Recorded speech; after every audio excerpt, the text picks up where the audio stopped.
विक्रम और बेताल भारतीय लोक कथाओं का प्रसिद्ध संग्रह है, जिसमें राजा विक्रमादित्य और एक चालाक प्रेत बेताल की रोमांचक कहानियां शामिल हैं। ये कहानियां हमेशा नैतिकता और बुद्धिमत्ता पर आधारित होती हैं। कहानी। प्राचीन समय में उज्जैन के राजा विक्रमादित्य एक न्यायप्रिय, साहसी और बुद्धिमान राजा थे। उनकी ख्याति दूर दूर तक फैली थी। एक दिन एक योगी ने उनसे प्रार्थना की कि वह शमशान में जाकर एक बेताल को पकड़कर उनके पास लाएं। यह एक कठिन कार्य था, लेकिन राजा ने चुनौती स्वीकार की। शमशान में राजा विक्रमादित्य ने बेताल को पकड़ा और उसे कंधे पर लादकर वापस लौटने लगे। लेकिन बेताल चालाक था। उसने एक शर्त रखी कि वह हर बार एक कहानी सुनाएगा और अगर राजा ने कहानी के अंत में जवाब दिया तो वह उड़कर वापस पेड़ पर चला जाएगा।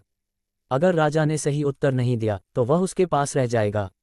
कुछ कहानियों का उदाहरण। एक। पहली कहानी एक बुद्धिमान राजा की। इस कहानी में बेताल ने राजा विक्रम से एक राजा की कथा सुनाई जो अपने न्याय और बुद्धिमानी के कारण प्रसिद्ध था।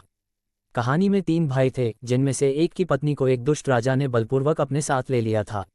विक्रम को इस कहानी के अंत में ये बताना था कि तीनों में से सबसे बड़ा त्याग किसने किया। 2। दूसरी कहानी राजकुमार और 4 मित्र। एक राजकुमार के 4 मित्र थे, जिन्होंने अलग अलग कलाओं में महारत हासिल की थी। कहानी में एक घटना घटती है जिसमें राजकुमार की जान खतरे में पड़ जाती है। विक्रम को बताना था कि किस मित्र का योगदान सबसे महत्वपूर्ण था। 3। तीसरी कहानी वफादारी की परीक्षा। एक योद्धा ने अपने जीवन की बलि दे दी, लेकिन अपने मित्र से किए गए वादे को निभाया। विक्रम को समझना था कि सच्ची मित्रता और वफादारी का क्या अर्थ है। इस प्रकार विक्रम ने बेताल की 25 कहानियों को धैर्यपूर्वक सुना और उनमें से हर सवाल का उत्तर दिया। हर बार बेताल उड़कर पेड़ पर वापस चला जाता, लेकिन राजा ने हार नहीं मानी और उसे अंततः योगी के पास लेकर पहुंचे।